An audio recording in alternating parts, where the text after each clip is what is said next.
अस्सलाम वालेकुम, क्या हाल है? वालेकुम अस्सलाम। ओ यार उन्हां दोस्तां नाल खान साहब तू तां जेड़ा यार सलाम दे बड़ा फर्ज है कि कोई 10 लेकी मैंने मिली 10 लेकी तेरी मिली अगू शुरू कर।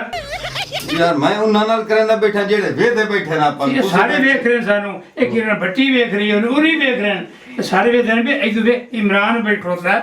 मैं थोड़े सामने पुराना जनाब पुराना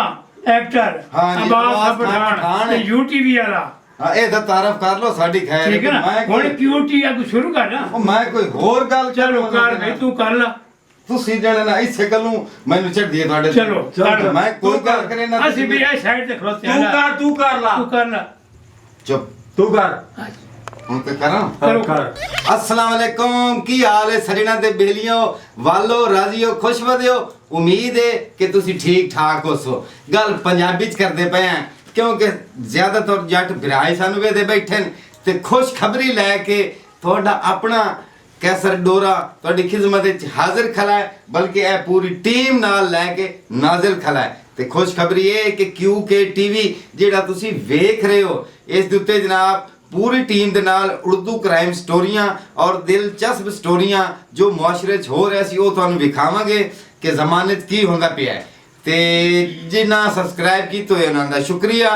ते जिन्ना नहीं कीता उन्हां दा भी शुक्रिया। जबान ना मार उन्हां दा काम है कि सब्सक्राइब करें लाइक करें अच्छे अच्छे कमेंट करें ते अपने बेलियां नू ए जेड़ा ना वीडियो शेयर करें कि होर लोकां नू भी पता लगे कि चाचा कैसा डोरा पूरी टीम दे नाल अपने चैनल QK TV ते आ गया ते मेरे नाल ए जनाब इमरान शेख हैं हुण तारफ कराना क्योंकि कबरीन ते खड़े ए जनाब अब्बास खान पठान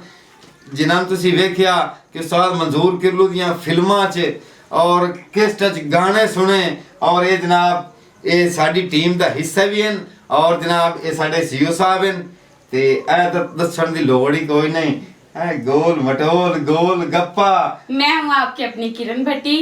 और हमारा QK TV चैनल देखना ना भूलिएगा, लाइक करें, सब्सक्राइब करें और शेयर करना ना भूलिएगा। और ये भी दस दियो बई मुसलसल ड्रामे इस ते शुरू होंदे पैन हुण हाँ। लगातार ए पहली वीडियो ते अगर रूटीन वर्क रोजाना देख के वीडियो आना है अच्छी लगे वीडियो तां ਤੁਹਾਡਾ हक है कि सपोर्ट करना। अगर कई गलती हो जाती इंसान खता दा पुतला है कोई गलती हो जाती है उस मिसटेक ਨੂੰ ਜਿਹੜਾ ਨਾ ਤੁਸੀਂ ਕਮੈਂਟ ਹੀ ਦੱਸਿਆ ਕਰੋ ਅਸੀਂ ਉਹ ਜਿਹੜੀ ਗਲਤੀ ਹੋ ਸੀ ਉਹ ਤੁਹਾਡੇ ਕਮੈਂਟ ਨੂੰ ਪੜਨ ਤੋਂ ਬਾਅਦ ਅਸੀਂ ਉਹ ਆਪਣੀ ਖਾਮੀ दूर कर सां और इंशाल्लाह ਤੁਹਾਡੀ ਮੁਹੱਬਤਾਂ ਮੇਰੇ ਨਾਲ ਹਨ और ये सारी टीम मेरे नाल है ਤੇ ਮੈਨੂੰ ਕਹਿ ਦੀ ਲੋੜ ਹੀ ਨਹੀਂ। ਇਹ ਸਾਡਾ QK TV ਵੇਖਿਆ ਕਰੋ ਇਹਦਾ ਲਾਈਕ ਸ਼ੇਅਰ ਅੱਛਾ ਅੱਛਾ ਕੀਤੇ ਕਰੋ ਬਟਨ ਆਰਾਮ ਨਾਲ ਦਬਾਇਆ ਕਰੋ ਕਿ ਸਾਡੇ ਨੱਕ ਤੇ ਨਾ ਕੇ ਟੁੱਕੇ ਡਾੜਾ ਨੱਥ ਤੇ ਨੱਕ ਤੂੰ ਥੋੜੇ ਛੰਗਾ ਜਾਣਾ ਐ ਉੱਠ ਜਿਵੇਂ ਹਾਥੀ ਦਾ ਸੁੰਡ ਨਹੀਂ ਹੁੰਦਾ ਐਂ ਤੇਰਾ ਨੱਕ ਹੈ ਤੇ ਤੇਰਾ ਨੱਕ ਕਿਵੇਂ